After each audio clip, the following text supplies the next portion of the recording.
Hello दोस्तों, मैं Sunil Sutar, junior account assistant in Indian railway.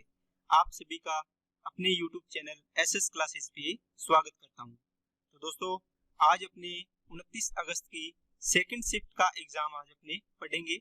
इससे पहले 29 अगस्त की फर्स्ट शिफ्ट तक के जितने भी एग्जाम हुए थे सीबीटी 1 के, ठीक है, सीबीटी 1 के सारे अपने कर लिए हैं।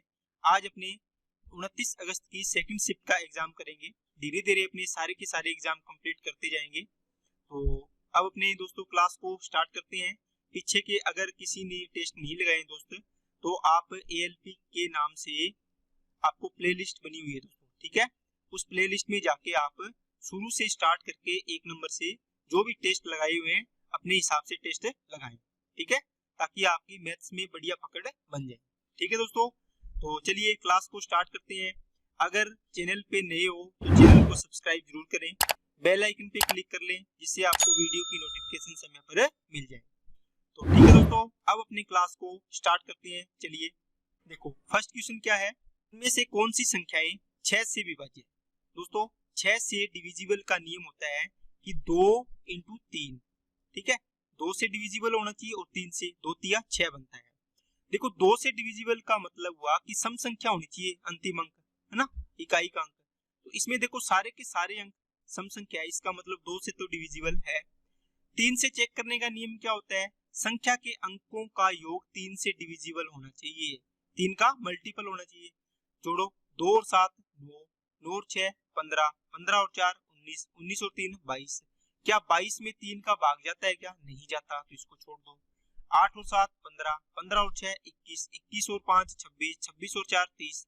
देखो 30 में 3 का पूरा भाग जाता है ना, 3 दाए 30। तो मतलब अपना आंसर हो गया ये। देखो 2 का तो जा रहा ही था और 3 का और चला गया, इसका मतलब अपना आंसर क्या आ गया? 2 नंबर। चलिए नेक्स्ट पे, 37 111 148 का एलसीएम निकालना है। दोस्तों आपको बताया हुआ है एलसीएम निकालना हो सबसे बड़ी संख्या लिया करो, एचसीएफ निकालना हो सबसे छोटी संख्या देखा करो। कितनी है? 148। अब देखो इसमें जो संख्या बचेगी 37 का डिवाइड करो। क्या 37 का पूरा डिवाइड जा रहा है क्या? आप बोलो सर पूरा जा रहा है, नीचे 1 बचेगा, ऊपर 4 आएगा ना। नीचे 1 के अलावा कुछ भी संख्या बचे तो उसको अपने को गुणा करना होता है। इसको 1 को गुणा करो चाहे ना करो फर्क नहीं पड़ता, इसका मतलब इसमें से कोई भी गुणा नहीं करना पड़ेगा। 111 का डिवाइड करो, देखो 37 दिया 111, 37 चौके 148। देखो 3 का भाग जा रहा है कि 4 में? नहीं जा रहा, इसका मतलब ये 3 बच गया नीचे, तो नीचे कुछ भी नहीं बचना चाहिए, ये 3 यहाँ गुणा कर दो, ठीक है। इसका मतलब ये तो लिया ही था, ये अपना क्या आ गया? एलसीएम। 3 आठे 24, 3 चौके 12 और 2 14, 3 एकम 3 और 1 4, तो 444 आंसर आने, 4 नंबर आंसर आ गया। चलिए नेक्स्ट पे, समान व्यास वाली 15 पाइपें एक टंकी को 12 मिनट में भर सकती है। वास्तविक व्यास से दुगुने व्यास वाली 6 पाइपें समान प्रवाह की गति से इसे कितने समय में भर देगी। दोस्तों मान लो आपके पास एक पाइप ये है ना, इसका व्यास है, पाइप तो जानते होंगे घर पे पाइप होती है, ठीक है, ये पूरा का पूरा इसका व्यास है, ठीक है, ये पूरा इसका क्या है? व्यास है। अब देखो इसको मान लो आपने 2 मान लिया, 2 सेंटीमीटर, इसका व्यास कितना मान लिया? 2 सेंटीमीटर। इसकी त्रिज्या कितनी आएगी दोस्तों? आप बोलो सर 1 आएगी, 1 सेंटीमीटर। इसी प्रकार कहते हैं इससे दुगने व्यास वाली, तो इसका दुगना व्यास मान लो दोस्तों, ये पाइप है ना, इससे भी पाइप से भर रहे हैं। अब इसका व्यास दुगुना, इसका मतलब 2 सेंटीमीटर व्यास था, तो इसका कितना होगा? 4। तो इसकी त्रिज्या कितनी बनेगी दोस्तों? आप बोलो सर त्रिज्या बनेगी इसकी 2 सेंटीमीटर। कितनी बनेगी? 2। अब बताओ ये जो वृत्ताकार पाइप होती है इसका एरिया बढ़ाना है अपने, कितना एरिया बनेगा? इस पाइप का कितना बनेगा? देखो इसकी त्रिज्या का रेशियो क्या आएगा? 1:2। ये छोटे वाली पाइप है, ये बड़े वाली पाइप है। अब देखो इसका एरिया बनाना है, एरिया क्या होगा? तो वृत्त का क्षेत्रफल, देखो ये वृत्ताकार शेप है इसलिए वृत्त का क्षेत्रफल लेते हैं अपने, पाई आर स्क्वायर। पाई कांस्टेंट होता है, आर का स्क्वायर होता है, आर कितना है? 1, तो 1 का स्क्वायर 1। दूसरी पाइप में आर कितना है? 2, तो 2 का स्क्वायर 4। इसका एरिया कितना बन गया? 1 और 4। ये इतना पानी निकालेगा, ये इतना पानी निकालेगा। अब दोस्तों ये 15 पाइप 12 मिनट लेती है, ये 15 की 15 पाइप है, ये कितना टाइम लेती है? 12 मिनट। अब देखो इसके साथ गुणा किसका होता है? जो एरिया कितना, ये कितना पानी निकालेगी? 1, तो 1 का गुणा कर दो। अब इतना ही काम करवाना है अपने को किस पाइप से? ये 6 पाइपें हैं दुगुने व्यास वाली, 6 पाइपें हैं, टाइम आपको निकालना है। अब इसका देखो, इसका एरिया कितना निकाला है आपने दूसरे पाइप का, इस बड़े वाले का 4, इस 4 का गुणा कर दो, क्योंकि इसमें 1 का गुणा किया, इसमें 4 का हो जाएगा। 6 दूनी 12, 2 एकम 2 और 2 दुआ 4, 2 का इसमें डिवाइड करोगे कितना आएगा 7.5, इसका मतलब टी की वैल्यू आ गई दोस्तों 7.5 मिनट। ठीक है, चलिए नेक्स्ट पे सिंप्लीफिकेशन है दोस्तों। 8 + 7, यहाँ से देखो ये ब्रैकेट शुरू है पूरा। अब देखो जब भी बार लगाओ इसका मतलब 8 + 7 लिखा है, इसको आप ऐसे लिख लो 8 + 7, जब तक आपको कंफ्यूजन होती है। 8 और 7 15, तो बार क्या है माइनस, देखो ब्रैकेट के बार माइनस होता है तो -15 आ जाएगा। ठीक है, इसके बार लगा, इसका मतलब इन दोनों को ऐड करके माइनस है बार तो माइनस लग जाएगा। 9 में से 15 जाएंगे तो माइनस के 6 बचेंगे यहाँ से। अब देखो बार इस ब्रैकेट के -6 है, माइनस है तो माइनस माइनस प्लस हो गया दोनों, तो 27 और 6 33 हो जाएगा यहाँ से 33। अब देखो इस ब्रैकेट के बाहर माइनस है, 51 में से फिर 33 माइनस करने पड़ेंगे, कितने बचेंगे 11 में से 3 गया 8, 4 में से 3 गया 1। अब देखो यहाँ से यहाँ तक सोल्व किया तो अपने पास 18 आया। यहाँ क्या है 252, 252 में डिवाइड करना है दोस्तों 18 का, 18 एकम 18, 7 बचेगा 72 हो गया, 18 चौके 72, आंसर आना चाहिए 14, तो अपना आंसर आ गया 3 नंबर 14। ठीक है, चलिए नेक्स्ट पे ए और बी किसी काम को मिलकर 35 दिन में पूरा कर सकते हैं। ए अकेले एक काम करता है और 5/7 कार्य को पूरा करता है, फिर छोड़ देता है। बाकी काम को बी अकेले पूरा करती है। कार्य को पूरा करने में 90 दिन का समय लगता है। इन दोनों में अधिक कुशल ए द्वारा काम को स्वयं पूरा करने में कितने दिन लगेंगे। दोस्तों इसने पूछे ए कितने दिन में कर सकता है। ठीक है, अब देखो कुछ बच्चे इसमें कहेंगे कि सर ये ए और बी दोनों मिलकर 35 दिन में कर रहे हैं, तो यहाँ भी तो ए और बी काम कर रहे हैं, 90 दिन कैसे लग रहे हैं। दोस्तों इसके लिए आपको चीज देखनी होती है, जैसे मान लो ये पूरा काम करना था यहाँ से लेके यहाँ तक, यहाँ पर क्या था ए और बी शुरू से लेके अंत तक दोनों साथ लगे हुए हैं, है ना, दोनों एक साथ काम कर रहे हैं शुरू से लेके अंत तक। सुबह 7 बजे लगे दोनों और शाम 7 बजे तक मान लो काम कर रहे हैं। ठीक है, लेकिन दूसरी कंडीशन में ये है कि पहले यहाँ से यहाँ तक मान लो ए ने काम किया, यहाँ से यहाँ तक अकेला ए लगा रहा, उसके बाद बी ने काम किया है ना, तो ये अलग अलग लगे इसलिए इनको टोटल 90 दिन लगे।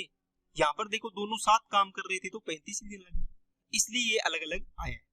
अब दोस्तों सवाल सोल्व करने की बात आती है, तो मैं क्वेश्चन को पहले छोटा कर लेता हूँ। देखो दोस्तों ए और बी किसी काम को 35 दिन में कर सकते हैं, इसका मतलब एक ही एक ए दिन में काम करता है और बी दिन में काम करता है ना, तो इनकी एफिशिएंसी निकालते हैं अपने, तो कैसे करते हैं 1/ए, इसकी क्या आएगी दोस्तों 1/बी। अब दोनों मिलके करेंगे तो क्या है 35 दिन में, है ना, 1/ए प्लस 1/बी, है ना, तो टोटल दोनों मिलकर कितने दिन में करते हैं 35 दिन में, तो एफिशिएंसी क्या होगी 1/35 होगी। ये इक्वेशन नंबर 1 बन गई। अब दोस्तों दूसरी बात है, ये पूरे काम का 5/7, देखो पूरा काम देखो ए दिन में करता है तो 5/7 काम 5/7 डेज में करेगा, तो 5a/7 बन जाएगा, तो 5a/7 दिन में ये काम करेगा। प्लस रिमेनिंग काम कितना बच गया, 1 में से 5/7 माइनस करो कितना बचा 2/7, ये कौन करेगा, ये करेगा दोस्तों बी, तो 2/7 करेगा बी दिन में पूरा काम करता है तो 2/7 काम 2/7 बी में करेगा। एफिशिएंसी कितनी आएगी दोस्तों, ये 90 दिन में करते हैं, ये 90 दिन आ गया इसका। ठीक है, सॉरी 90 दिन में काम करते हैं ना, ये 90 दिन इसका टाइम आ गया। अब दोस्तों यहां से आपको वैल्यू पुट करनी है, 5a प्लस का 2b इक्वल टू में कितना आएगा 7 एलसीएम सेम है तो सेम ही आ गया, ये इधर गुणा होगा 630 बन जाएगा। अब दोस्तों अपने को क्या करना है कि इसके अंदर वैल्यू पुट करके देखनी है। जैसे मान लो ए की वैल्यू पूछी थी कि ए की क्या आएगी, इसका मतलब सारे के सारे ऑप्शन ए के लिए आए हुए हैं, ए की वैल्यू आप इसमें वैल्यू पुट करोगे, आप इसमें पहले इसमें चेक करो बी की वैल्यू आएगी, फिर ए और बी की इसमें रख के देखो 1/35 आ रहा है क्या, अगर आ रहा है तो अपना आंसर सही है। ठीक है, अब देखो ए की वैल्यू मान लो इसमें जो ऑप्शन दिए वही रख लेते हैं, इसमें रखा 42 × 5 210 बनेगा, प्लस का 2b इक्वल टू में 630, है ना। अब 2b बराबर कितना आएगा दोस्तों 210, इसमें से माइनस करो तो 420 आएगा, इतना ही आएगा क्या, 210 माइनस करो 2 और ये 4, ठीक है। b बराबर कितना आ गया 210 आ गया। ठीक है, a की वैल्यू कितनी रखी थी 42, ये देखो 42 5 210, तो b की वैल्यू कितनी आ गई 210 आ गई, इसकी रखी थी 42। अब इन्हीं वैल्यू को इसमें पुट करके देखो एक नंबर समीकरण में, 1 बटे यहाँ देखो 42 प्लस 1 बटे 210 बराबर देखो 1 बटे 35 आ रहे हैं क्या? देखो इसका एलसीएम कितना आएगा? 210 आएगा, है ना? कितना आएगा? 42 5 210, 210 एकम 210, तो 6 बटे 210 आ गया। इनको काटो, 1 बटे क्या आ गया दोस्तों? 35। देखो इसके इक्वल आ रहे हैं, इसका मतलब अपनी वैल्यू जो 42 रखी है वो सही है। आपका आंसर हो जाएगा 42। ठीक है, तो ये थोड़ा सा लेंथी सवाल है, इसको थोड़ा सा ध्यान से करना दोस्तों। चलिए नेक्स्ट पे, 350 का 58%। दोस्तों इसको डबल करो 700 बनेगा, इसको आधा कर लो 29 बनेगा, है ना? ये डबल जीरो नीचे आएगी, ये तो कटी जानी है, 29 7 203 होते हैं, आंसर आ जाएगा। अब देखो ये डबल और आधा करने वाला कॉन्सेप्ट मैंने बताया है कि जैसे 350 है, इसको आप 58 को 2 × 29% लिख सकते हैं। ठीक है, अब देखो इन दोनों को एक साथ कर दो, ये 700 बन जाएगा और ये 29 रह गया। इसीलिए मैं करता हूँ, इसको डबल कर दो, इसको आधा कर दो, कोई फर्क थोड़ी पड़ेगा। इसलिए 29 7 203 आंसर आ जाएगा जल्दी। चलिए नेक्स्ट पे, 5 साल के लिए प्रतिवर्ष 9% सरल ब्याज पर निवेश किया गया x रुपए उतना ही ब्याज पैदा करता है जितना y रुपए के निवेश पर 4 वर्ष के लिए प्रतिवर्ष 7.5% सरल ब्याज मिलता है। x y का रेशियो बताना है दोस्तों। ये कहता है कि एक तो आपको दो चीज दी, एक फर्स्ट है और एक सेकंड। आपको करने के लिए आप एक लाइन में निकाल सकते हो इसका आंसर। ठीक है, एस आई का फॉर्मूला क्या होता है? आपके पास होता है PRTY 100 होता है ना। अब देखो पहली कंडीशन कहता है कि इसका धन कितना है? x रुपये, दर कितनी है? 9%, टाइम कितना है? 5 साल, अपॉन कितना आएगा? 100। कहता है कि x रुपए पर उतना ही ब्याज मिलता है, पहली कंडीशन में ये ब्याज है, सिंपल इंटरेस्ट, है ना? उतना ही ब्याज मिलता है जितना, दूसरी कंडीशन क्या है? y रुपए है, ठीक है, 7.5% दर है, 7.5%, और टाइम कितना है? 4, ये 4 आ गया, नीचे क्या आ गया? 100। मतलब इन दोनों कंडीशन में सेम ब्याज है, सेम ब्याज है तो बराबर कर दो। अब 100 से 100 कैंसिल, ठीक है, और किससे कटेगा? ये इसका पॉइंट हटाओगे, नीचे आ जाएगा 10। इसको काटो, 5 से काटो इसको, 5 एकम 5, 5 से काटा 15, 5 दिया 15, 5 दुआ 10, 2 एकम 2, 2 दुआ 4। अब देखो 3 एकम 3, 3 दिया 9। अब जो भी चीज नहीं कट रही है उसको अब देखो, यहाँ बचा x 3x, यहाँ कितना बचा? 2y।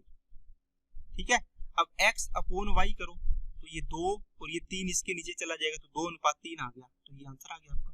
ठीक है, बस कैलकुलेशन ही है और कुछ भी इसके अंदर नहीं है, बहुत ही सिंपल सवाल है ये। चलिए नेक्स्ट पे सॉल्व करो दोस्तों। इसके मान का व्युत्क्रम पूछा है दोस्तों, थोड़ा सा देखो, इसको सबसे पहले सॉल्व करो। यहाँ से एक, इसको क्या लिखोगे? 1 + 1/2 - 1/3। ठीक है, इसको अब इसको क्या लिखोगे? 2 प्लस, यहाँ से सोल्व कर रहा हूं मैं इसको, 2 + 1/2 माइनस, इसको देखो माइनस बार है तो अंदर वाली चिन्ह चेंज हो जाएगी, ये इसके बार माइनस है तो ये सारे चिन्ह, ये माइनस का 1 हो गया, प्लस का 1/2 है तो ये -1/2 हो जाएगा, और ये माइनस का है तो ये प्लस का 1/3 हो जाएगा। यहाँ से देखो ये दोनों तो कट गए, 2 में से 1 गया, 1 बचेगा, यहाँ से 1 + 1/3 बचा, कितना सोल्व करके? इतना। इसके बाद यहाँ पे क्या है? 1 - 3/4, यहाँ पर क्या बचा था? 1 - 3/4 प्लस 1 + 1/3 बचा है। यहाँ से देखो इसको सोल्व कर लो, चाहिए 1 और 1 कितना हो गया? 2 हो गया। ये कितना आएगा? -3/4 प्लस का 1/3, तो 3 तिया 9, 4 एकम प्लस का 4, 4 तिया 12, तो ये बचेगा दोस्तों माइनस का 5/12, तो यहाँ आ गया 5/-12।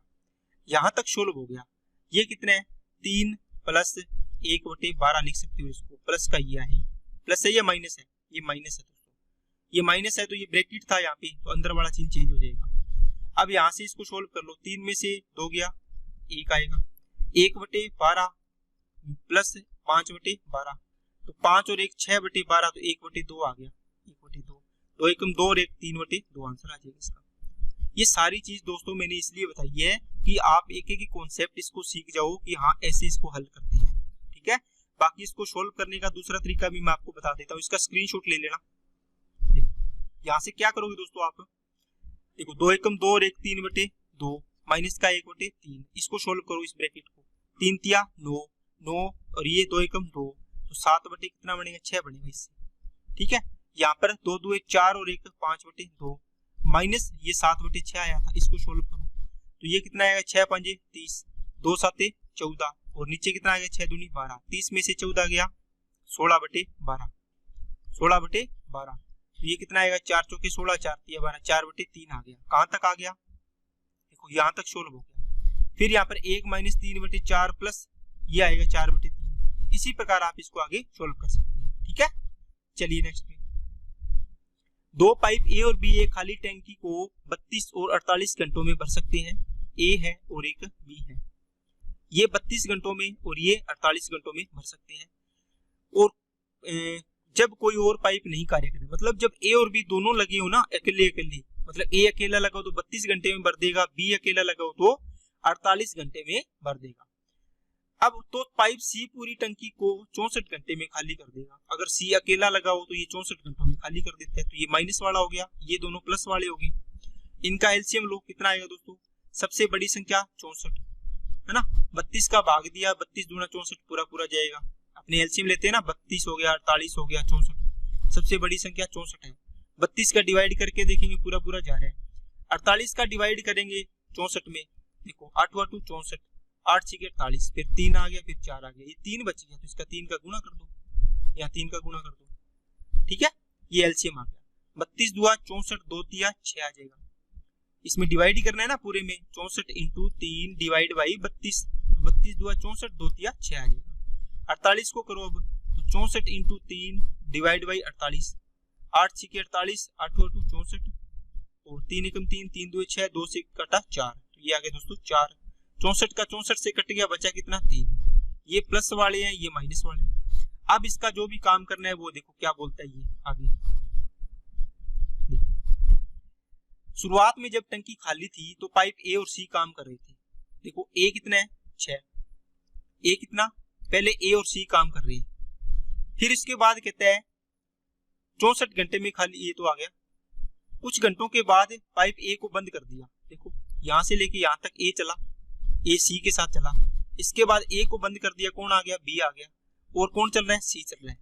देखो ए, इसका सी लगा देना, ये माइनस वाला है ना, सी खाली करने वाला है। ठीक है, तो टोटल 112 घंटे लगे। 112 में से आप ये देखो, ए और सी यहाँ पर काम कर रहे थे और यहाँ पे बी और सी काम कर रहे थे। इन्होंने x घंटे काम किया, तो ये कितने काम करेंगे? 112 माइनस x करेंगे। ए और सी देखो 1 घंटे में कितना काम करेंगे? 6 में से 3 गया, 3 ही काम होगा 1 घंटे में। ये x घंटे तक काम किया ए और सी ने। फिर यहाँ पर बी और सी देखो कितना करेंगे? बी 4 करता है, ये 3 निकाल देता है, तो कितना काम करता है 1 घंटे में? 1 काम करता है। इन्होंने 112 माइनस x घंटे तक काम किया, प्लस टोटल काम किसके बराबर होगा? 64 × 3, 64 × 3, 3 चौके 12, 3 चौके 18 और 1 19 हो जाएगा, 192 बन जाएगा। इसको सोल्व करना है, x की वैल्यू आ जाएगी 3x हो गया, ये माइनस का x तो 2x बचेगा, ये प्लस का 112 इधर जाएगा तो 112 होगा, कितना बचेगा? ये 80 आ गया। x की वैल्यू आ गई दोस्तों 40। पूछा क्या है आपको? b का पूछा है, तो b ने यहाँ काम किया, देखो इसमें 112 माइनस x घंटे काम किया है। 112 में से 40 घटाओ, ये कितना आएगा? 2, 11 में से ये 7, इसका मतलब 72 घंटे तक b ने काम किया। समझ में आ गई क्या बात? ठीक है, अगर a का पूछा होता तो आप क्या बोलते कि सर 40 घंटे काम किया। ओके, चलिए नेक्स्ट पे। एक यदि समद्विबाहु त्रिकोण के दोनों बराबर कोण तीसरे कोण से दुगुने हैं तो तीसरे कोण का माप कितना है? समद्विबाहु त्रिभुज का मतलब हो गया दोस्तों कि दो भुजाएं इक्वल है, इसका मतलब दो कोण बराबर है। ये कहता है समद्विबाहु त्रिकोण के दोनों कोण बराबर है। ये दोनों भुजाएं मान लो बराबर है, ये x है तो ये भी x, ये a है तो ये भी a, तो इसका ये कोण और ये कोण क्या है? इस कहता है कि बराबर कोण तीसरे कोण से दोगुने है। मान लो ये थीटा है तीसरा कोण, इसके दुगुने है तो ये 2 थीटा है तो ये भी 2 थीटा ही होगा। क्यों? बराबर है, क्योंकि दोनों भुजाएं बराबर होती है। तीनों कोणों का योग देखो 2, 2 4 और 1 5, तो 5 थीटा की वैल्यू कितनी होगी? 180, क्योंकि त्रिभुज के तीनों कोणों का योग 180 डिग्री होता है। थीटा की वैल्यू कितनी आ गई? 36। आंसर आ गया 2 नंबर। चलिए नेक्स्ट पे सोल्व करिए इसको। क्या आएगा? पहले ब्रैकेट सोल्व करो। 3 एकम 3 और 1 4/3, ये भाग है 8 डिवाइड 4/3। इसको गुणा में चेंज करोगे तो ये 3/4 हो जाएगा। 4 दूनी 8, 2 तिया 6 बनेगा। इसका मतलब इसको सोल्व किया 6 बना, 5 और 6 11, 11 में से 1 गया 10, तो बाहर क्या है? देखो 2 + 5, यहाँ पे भाग कितना आया? 10 आया। इतना ही है ना, देख लो, तीनों एकम 3 और 1 4/3 बना, तो 8 डिवाइड बाई 4/3 है। अब देखो डिवाइड के चिन्ह को गुणा में चेंज करोगे तो ये संख्या पलट जाती है इस भाग के चिन्ह की आगे वाली संख्या, ये संख्या पूरी की पूरी। तो 4 से काटा 2, 2 तिया 6 आया। तो यहां से यहां तक कितना आ गया दोस्तों 6, सॉरी यहां से यहां तक, तो 5 और 6 11, 11 में से 1 गया 10, बार क्या है भाग, तो ये लगा दिया। अब इसका मतलब ये कर दो 1/10, तो 5 दूए 10, तो 2 प्लस 1/2 आ गया, 2 दूए 4 और 1 5/2 आंसर आ गया। चलिए नेक्स्ट पे, एक समूह से 5 सबसे छोटी संख्याओं का माध्य 15 है, जबकि समूह की सभी संख्याओं का माध्य 17 है। यदि 5 सबसे छोटी संख्याओं को छोड़ने पर संख्याओं का माध्य 18.25 है, तो समूह में कुल कितनी संख्याएं हैं? दोस्तों अगर आपको थोड़ा सा दिमाग चलता है तो आप क्या करोगे, आप बोलो सर 5 संख्याएं हैं यहाँ पे, इनका एवरेज कितना है 15 है, माध्य है एवरेज ही है, इसके बाद जो भी रिमेनिंग नंबर बच गया पता नहीं कितनी है। अब कहते हैं इनका एवरेज 18.75 है। देखो इसने बोला ना 5 छोटी संख्याओं को छोड़ने पर संख्याओं का माध्य 18.25 है, सॉरी 25 है, ये 25 लिखो, और सभी संख्याओं का एवरेज कितना है 17 है, ये 17 बीच में लिख दो। यहाँ से इसमें एलिगेशन लगाओ, यहाँ कितना आएगा डिफरेंस 2, यहाँ डिफरेंस कितना आएगा 1.25 आएगा। यहाँ से इसका रेशो बना लो आप, यहाँ से इसका क्या बना लो दोस्तों रेशो बना लो, ये 2 पॉइंट हटाओगे नीचे 2 जीरो आएगी, यहाँ कर दो 2 जीरो, ये पॉइंट हट गया, 125 बन गया, ये 200, 25 5 125, 25 8 200। अब देखो यहाँ पे ये रेशो किसका आता है संख्या का, ये कितनी संख्याएं हैं 5, इसका मतलब 5 की वैल्यू 5 है तो 8 की वैल्यू 8, टोटल कितनी होगी 5 और 8 13, तो टोटल संख्या पूछी थी आपको कितनी है 13 संख्या। चलिए नेक्स्ट पे, जब एक 25.2 मीटर लंबी तार को 11:25 के अनुपात में विभाजित किया जाता है तो लंबे टुकड़े की लंबाई क्या होगी? दोस्तों ये तार का टुकड़ा है, इस पूरे की लंबाई कितनी है 25.2 मीटर है। आपको पूछा है कि इसको 11:25 के अनुपात में विभाजित किया है, मान लो ये 11 अनुपात है, 11 रेशियो है और ये 25 है, तो टोटल कितना बनेगा 11 और 25 36। अब 36 की वैल्यू ये दी हुई है, इसका मतलब क्या हुआ 252, मतलब 25.2 है ना, ये 36 की वैल्यू है। आपको चाहिए बड़ा टुकड़ा, बड़ा कितना है 25 की वैल्यू पूछिए। अब 36 इसमें कितनी बार जाएगा, ये पॉइंट हटाया तो नीचे 10 आगे मैंने हटा दिया, 252 बच गया। 36 7 21 7 के 42, तो ये 7 पे जाएगा, देखो आ गया 25 7 175, 175 और डिवाइड बाई कितना 10, तो 17 पॉइंट कितना आ जाएगा 5, तो 3 नंबर आंसर आ गया। चलिए नेक्स्ट पे, 4 कर्मचारी 6 घंटे प्रतिदिन काम करके 21 दिनों में दीवार को पेंट करते हैं। यदि 7 कर्मचारी 4 घंटे प्रतिदिन काम करते हैं तो वे उसी काम को कितने दिनों में करेंगे?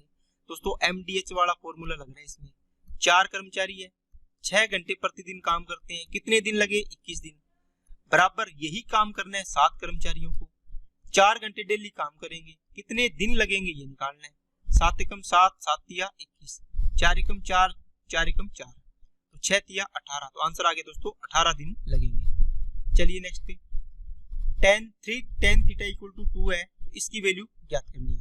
दोस्तों tan थीटा की वैल्यू निकालो, यहाँ से क्या आएगी, आप बोलो सर 2/3 हो जाएगी, ये इसके भाग में ले गया मैं, यहाँ से tan थीटा आ गया।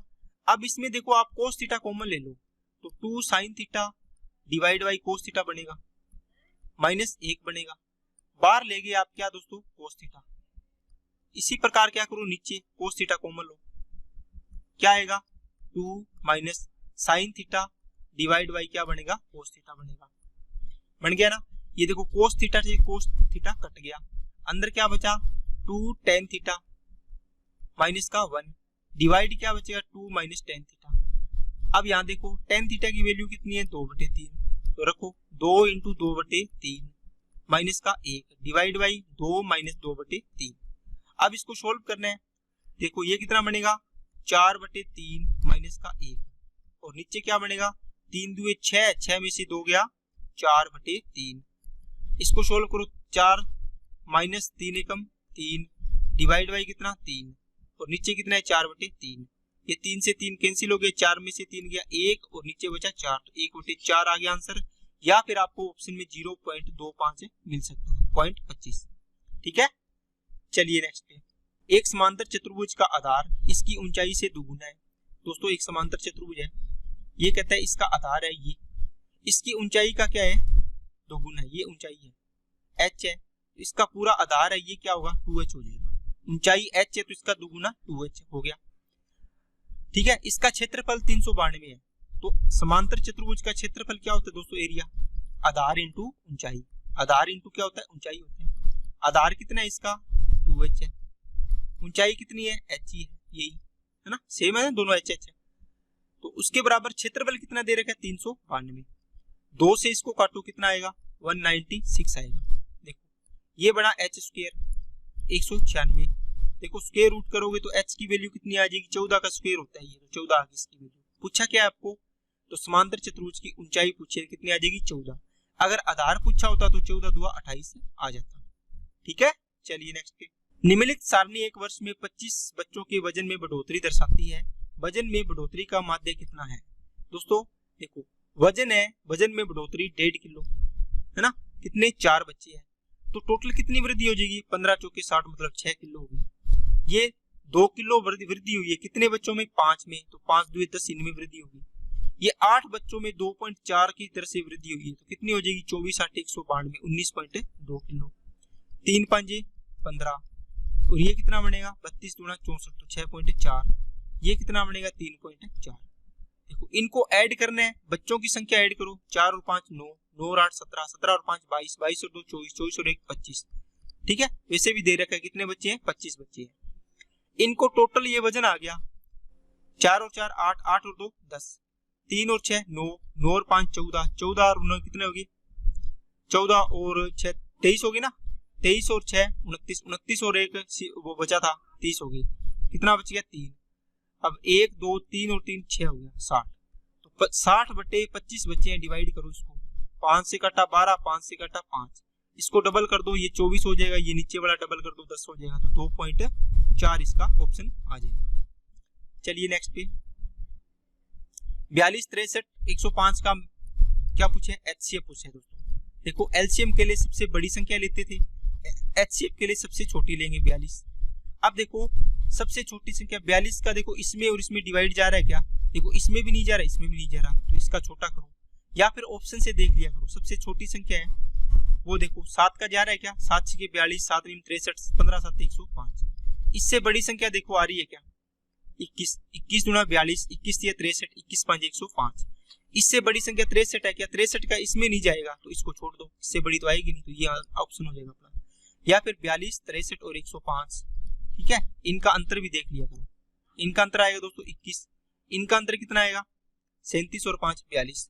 21 और 42 का एचसीएफ कितना आएगा, देखो 21 का भाग दोनों में चला जाएगा, इसमें भी जा रहा है इसमें भी जा रहा है, मतलब आपका 21 हो गया एचसीएफ। ठीक है, तो आज की क्लास में दोस्तों आपके सारे के सारे क्वेश्चन हैं जो कंप्लीट होते हैं, तो आपको सारे के सारे क्वेश्चन मैंने करवा दिए हैं। जो भी कोई डाउट हो आप कमेंट बॉक्स में पूछ सकते हैं, या फिर टेलीग्राम ग्रुप का लिंक आपको दिया हुआ है तो उसको ज्वाइन करो, उसमें आप क्वेश्चन डाल सकते हैं। ठीक है, तो बाकी आपको कोई भी प्रॉब्लम हो आप मेरे को कभी भी पूछ सकते हैं। तो तैयारी अच्छी चल रही होगी। आज की क्लास में जो भी पढ़ा है उसको बढ़िया तरीके से करना, और अपने जो भी नए क्वेश्चन मिले आपको उनको नोटबुक में आप नोट करते रहना। ठीक है दोस्तों, तो आज के लिए इतने रखते हैं। अगर कोई चैनल पे नया है जिसने चैनल को सब्सक्राइब नहीं किया है तो चैनल को सब्सक्राइब जरूर करें, बेल आइकन पे क्लिक जरूर कर लें, जिससे आपको वीडियो की नोटिफिकेशन पर मिल जाए। तो आज के लिए इतना ही दोस्तों, ओके, थैंक यू।